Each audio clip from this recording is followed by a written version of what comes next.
नमस्कार। नया गीत के साथ में फिर से एक बार हाजिर बने।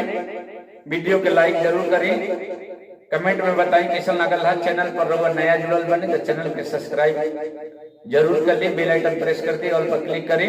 यानी कि पति प्रदेश में बड़े का कहतड़े, अरे आजा परदेसी पिया जान घर जा, परदेसी पिया जान घर आजा आजा मोर धान लागे नहीं अब मन, लुधियानवा से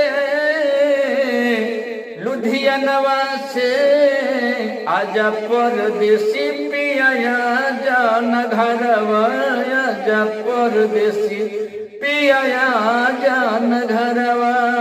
ताकिल रहिया तू कहिया ले आईबा, ए पिया अपना गाँव हो, बानी याद की भूलिए तू गईला, जाके बहरा मोर नाव हो।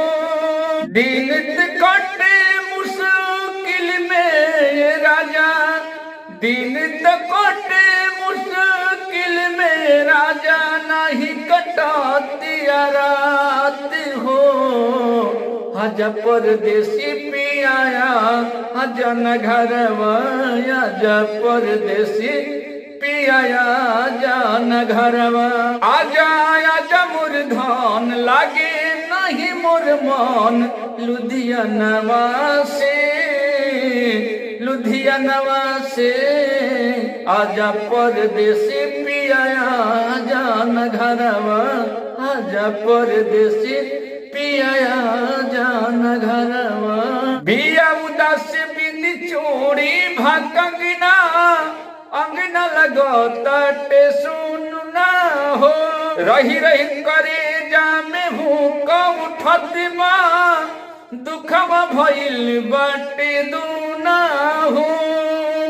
ओई बजे अब की जाए ना देवी, सच कहीं दिलवा के बात हो।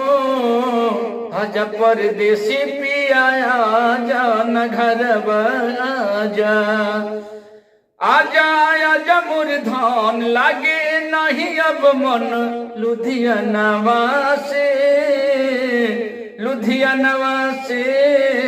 आजा परदेसी सैया आई जाना घरवा, आजा परदेसी पिया आई जाना घरवा। नमस्कार।